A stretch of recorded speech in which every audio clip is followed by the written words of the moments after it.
Hi guys, and welcome back to Billy's Tech Up. Today we're going to learn how to make a USB drive bootable to install Windows from a USB port. And a lot of the modern computers and motherboards have boot priorities and boot options that you can use a USB drive and it pops as a hard drive. I will instruct you on the programs I use and how to install ISOs. And any other questions or comments that come along with the video, I will work with on them.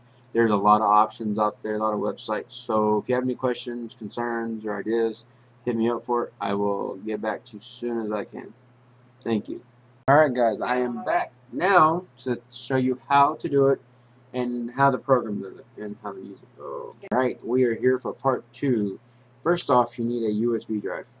Doesn't matter what kind, 8 gigs, 10 gigs, whatever you want to get. It's going to make sure it's adequate size to fit the same size files that you're trying to put on it. Otherwise, it will give you problems. Second of all, make sure it's a jump drive you're not going to want to lose anything on. If not, back everything up, put it in a folder, copy it, paste it somewhere you will know. Then do it, because if not, you're going to lose it. Now, using a USB to do ISOs and install Windows is a very big advancement. Typically, it was old floppy disk back in 95, 98. XP, 2000 XP and above started going to CDs. 98 did have CDs, 95. But you still had a lot of stuff to do. Nowadays, the way Windows sets up and all these programs, it's like a GUI interface, and it does everything for you. You just click a few buttons, and it's going. Well, today I'm going to show you a program on how to do that. There's many programs that are easy, complex, simple to work with. And some are easy, some are fun, and some are just complicated. So I use Rufus. I'll show you in a minute. Rufus is a very easy program. I had to Google for hours to find this, but it works. But there's many other types. There's one just strictly for Windows. This one does Windows. It can do Linux. So it depends on what kind of operating system you're doing. So not Google around, find what you're looking for, and see how to make it bootable, a bootable USB drive. So first off, we're going to open our program, which is called Rufus.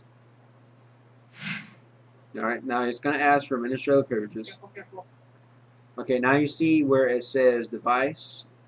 That's where your USB drive here would pop up when you plug it in. Partition, scheme, and target system type. That is how the partition setup. You want a master boot record, a different type of boot record, or the system type. The file system, you can change MTFs, FAT32, and I would show you that. The cluster size is like, I guess, the cluster of each byte or block. The new volume label, you can set the volume label. The check device for bad blocks, you can check that. And it'll do 4 passes, 1 pass. It'll scan the whole drive for anything defective that could cause you an internal error for storage reason. Because if you have a bad block, it means the drive is not functional. It will work, but your stuff will fail. Your file writing will fail. It comes with many problems. Quick format, it's just like a quick way of formatting it. It's like microwaving it and be done. But you don't microwave your jump drive. Do not stick it in the microwave, okay? You will destroy it. It's an electronic chip. So basically, you nuke it. You just erase it like it's nothing. Or you do slow format, which it's like a trickle format, but it erases everything in a very good way and doesn't leave nothing behind. Create a bootable disk using a free DOS. MS-DOS, ISO, DD image. There's different types of images. MS-DOS is very old school, 95, 98, and maybe early 2000. I'm not sure about XP and above. FreeDOS, that's just like, I guess, like a bootable command prompt to do stuff with in the old school ways. ISO image is basically a RAR file download as, and it's like an image of a CD or image of a disk. Everything on that CD is just in a virtual image, and you burn it to this, and it's like a CD, but on a USB drive. And DD image is direct disk image. And it basically, I think it's the same theory, but I haven't studied that one because I don't use it much. And then you would click here to select your image. We'll do that in a minute. And it says ready, about, lock, start, and close, and no device is found. Okay, so first off, let's plug in the device.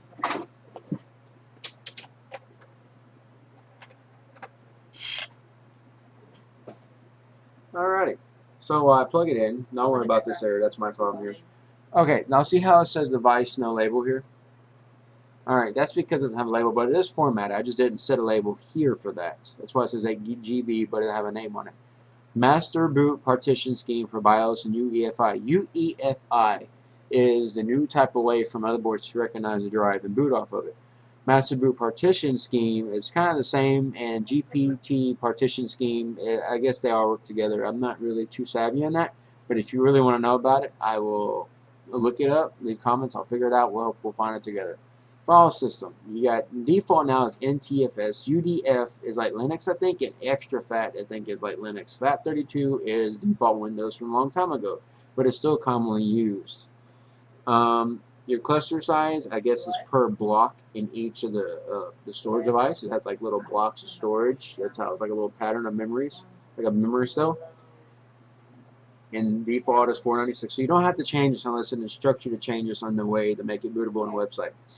Your new volume label, what 8 gig here is what says here. That's why it has no label there. Now, check your device bad blocks. I told you it checks each memory block to make sure it's correct. If not, you'll have a failing storage drive or hard drive, and it'll cause the write errors and not to work right. Quick format, I told you, erases it real fast. If you want to check it, it formats really slow. Create a bootable disk image ISO, and so see you to all 4 options of 2 ISO and DD image. And then create extended label and icons. Basically, it helps auto run information and everything. Now, you of course click select an image. Okay, so I'm gonna go. I'll go to D. Now, your downloads will always go to your default folder. If you're not tech savvy, most time it's in your My Documents or your C drive, your user files. If not, it means you probably moved it, or you can go to your browser, which I will show you how to do that, and we will show you. You go to like here, and you go like. Alright guys, I am back. Alright, as you see here, this is the computer that I'm working on. Now as you see, I have the USB drive and USB port. Now you want to turn it on and make sure, plugged in right, otherwise I won't read it. And a USB drive only goes in one way, so make sure you put it right, you don't force and break it. You don't want to do that. And you might lose a lot of stuff or cause a lot of damage to the pins.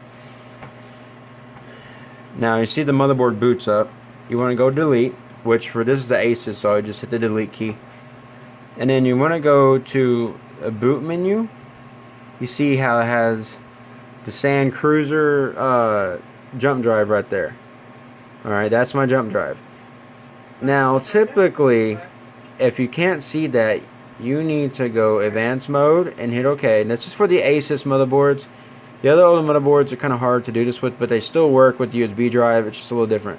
Of course, we're going to go to boot. Now you see where I have the options of hard drive priorities. Now do you see where I can change priorities how it boots? So I could say boot from the primary and then boot from the slave and then go down to the USB drive last. But in this term, since I'm already have it set, I don't have to do all that. So now we are going to escape, exit without saving, yes, because I didn't need to change anything, but for you it will. And then of course you can shut down our computer because it ain't supposed to do that, but it did. Hey, that guy was a spy. Oh, yeah.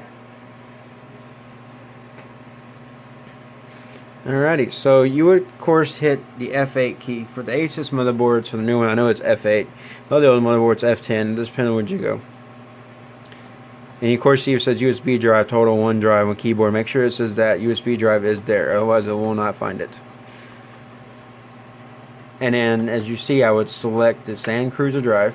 Now it's going to go through the Windows setup. Of course, I'm setting Windows 7 because I don't like I don't mind Windows 10, but I have some bugs with it. I'm still working on it. I did a technical preview for it. It's pretty nice. Just even with the new release they put out and released it now, it's a good program. But some trying to run servers and certain program compatibility has been a major issue for me. So of course you want to load files, and then What'd you do? Walk away? see now it says starting Windows. So now there you go. You have Windows on a USB drive and installing an OS. So now we're gonna go through the setup and go from there. So I'm gonna get through some of this. I'm gonna record some of the setup, and then some things I'm gonna leave out, and then I'm gonna come back in and then show you the finished results of it all. So thanks for watching, and let's go to the next part. Alright, I am back. As you see, it will ask you English. If you like English, keep it English. If you're not English, well, you need to change it. Of course, time and currency, keep it English, United States. And your keyboard, always keep it US unless you have something different. You want to go to next. Now see where it says server storage. I already have a hard drive for server storage, but this is, you want to partition this hard drive. If it has something on it and it needs to be erased, you would go drive options. You can go format. Okay. Now, of course, it's going to format it.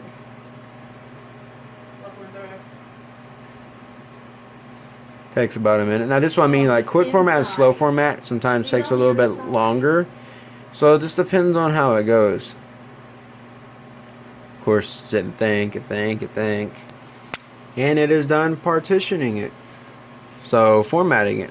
Now, if you ever click delete and delete the partition, that'll delete everything plus partition. And you'll have to install partition to make it use. Most time, Windows will set it up for you.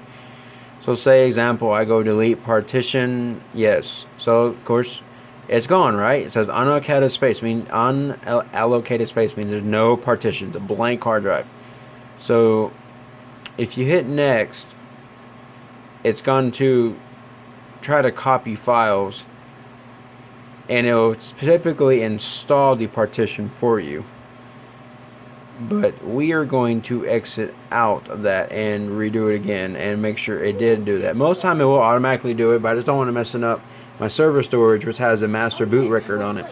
So when I get it back up and running, back to that main screen again, we'll resume the install. Alright, we are back, guys. Now I got back to the same screen again. So we're going to go see how to create a primary partition without me actually doing it. It did it automatically to show you exactly how it works.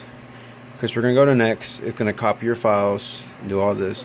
And once it boots up, asks for username, password, you install your drivers, all your stuff you need, and there you go. How to install Windows from a jump drive and get it onto a system and get your system up and running. Thank you for watching.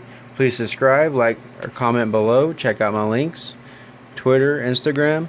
And let me know if you make any requests to me, any videos you want me to make, and I will try my best to make them. Thank you, and have a very good day.